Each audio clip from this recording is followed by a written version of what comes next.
Radhika recording studio Saharsa.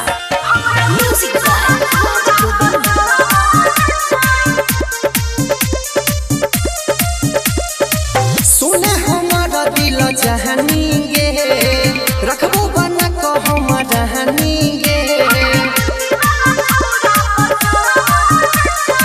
सुने हमारा दिल जहानी गे रखबो बना को हमारा हनी गे। बात हमारा मन संगे तू हमरा गाना गहू में सबसे बेसी धाना छह।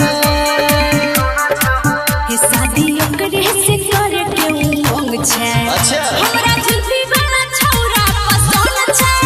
शादी ओकरे से करे के उमंग छै। हमरा जुल्फी वाला छौरा पसंद छै।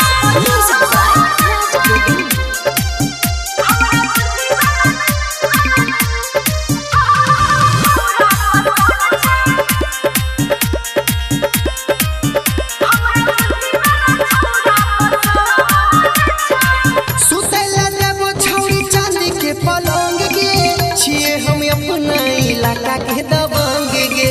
हमारा रंग छौरा ये नान तू बाजे रे। हमारा लवर छै अपने रंग बाजरे।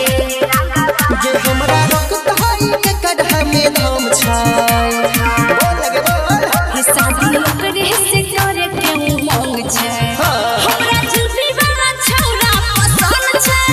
शादी ओकरे से करे के उमंग छै।